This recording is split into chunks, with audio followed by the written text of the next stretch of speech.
किसी ने बड़े कमाल की बात कही है कि गिनकर नहार है मुसाफिर, अगर दुख मिला है तो सुख भी यहीं मिलेगा। हेलो दोस्तों, मैं हूँ जतिन सिंह। आज मैं आपको एक बड़े कमाल की कहानी सुनाना चाहता हूँ। तो कहानी मैं स्टार्ट कर रहा हूँ। एक चंदन नाम का वेटर था। उससे जब भी कोई भी पूछता उसके रेस्टोरेंट में कि तुम कैसे हो, तो वो कहता कि मैं बहुत अच्छा हूँ, पर थोड़ा और अच्छा होता तो मेरे जैसा एक जुड़वा होता और हम दोनों साथ होते। तो जो रेस्टोरेंट में कस्टमर्स आते थे वो भी उसको बहुत बोलते थे कि तुम तो एक वेटर हो, तुम परेशान नहीं होते क्या इस जॉब से? ये इतनी अजीब सी जॉब है, तुम परेशान हो जाते होंगे, कोई लोग तुमसे तूतड़ा के बात करते होंगे। पर वो कहता था कि नहीं, मुझे बहुत मज़ा आता है इस जॉब में, ये बहुत मज़े वाली जॉब है मेरी और मैं बहुत अच्छा रहता हूँ और इस जॉब को करके मुझे बहुत ज़्यादा अच्छा लगता है। तो एक दिन की बात थी कि वो अपने रेस्टोरेंट का पीछे वाला गेट बंद करना भूल गया।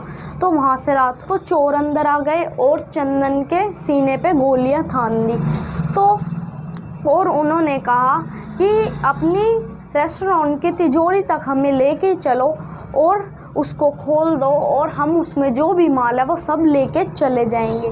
तो चंदन बहुत डरा हुआ था। वो बार बार गलत पासवर्ड भर रहा था तिजोरी में, उसके हाथ भी काँप रहे थे, तब भी वो बार बार गलत पासवर्ड भर रहा था। सब जो चोर थे उसको बहुत डांट रहे थे, गालियाँ दे रहे थे, पर वो तब भी गलत ही पासवर्ड भरे जा रहा था।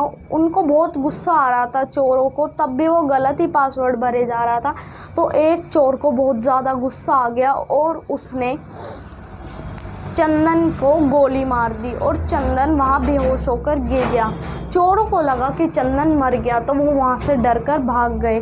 तो कुछ देर बाद जब सारे लोग आए, रेस्टोरेंट के जो दूसरे वेटर्स थे, जब वो आए तो उन्होंने देखा कि चंदन बेहोश पड़ा है और उसे गोली लगी हुई है। तो वो जल्दी से उसको हॉस्पिटल लेके गए।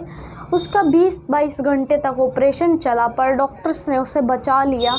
तो जब उसे डिस्चार्ज किया गया 2-3 महीने बाद, तो उसके मालिक उससे मिलने आए। तो उसके मालिक ने कहा, चंदन अब तुम कैसे हो? तो चंदन ने उसी मुस्कुराहट से कहा कि मैं बहुत अच्छा हूँ, बस थोड़ा और अच्छा होता तो मेरे जैसा एक जुड़वा भाई होता और हम दोनों एक साथ होते।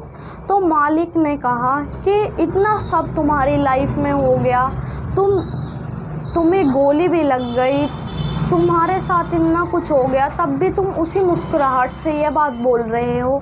तो चंदन ने कहा कि जब मेरे को गोली लगी थी तब मेरे पास 2 ऑप्शंस थे कि या तो मैं ये दुनिया छोड़ के चले जाऊं या फिर जंग लड़ूं और वापस आ जाऊं। तो मैंने दूसरे वाले ऑप्शन को चुना और जब मुझे हॉस्पिटल ले जाया जा रहा था तब मुझे थोड़ा थोड़ा होश भी आ गया था।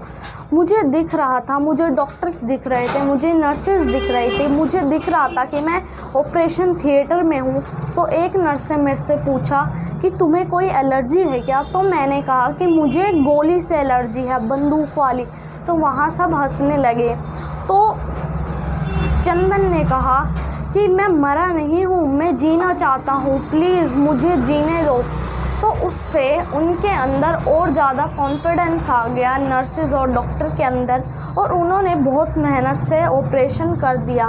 पर मैं ये नहीं कह रहा कि मेरी वजह से, मेरी जो अंदर से भावना आ रही थी उसकी वजह से मैं बचाऊं, नहीं, उन्होंने भी बहुत ज़्यादा अच्छा ऑपरेशन किया था। पर मैंने अपने आप को अंदर से हारने नहीं दिया, मैंने अपने आप को अंदर से मरने नहीं दिया। जब तक मैं अपने आप को अंदर से मरने नहीं देता तो मैं बाहर से भी नहीं मर सकता था। मैंने लड़ाई की और मैं फिर से वापस आ गया। दोस्तों, इस कहानी से हमें यह सीख मिलती है कि हमें अपनी लाइफ बहुत खुशी से बितानी चाहिए और हमें अपने ऊपर हमेशा कॉन्फिडेंस होना चाहिए और हमें हमेशा अपनी लाइफ खुशी से बितानी चाहिए, कभी भी दुखी नहीं होना चाहिए, हर कंडीशन में खुश रहना चाहिए। Thank you friends.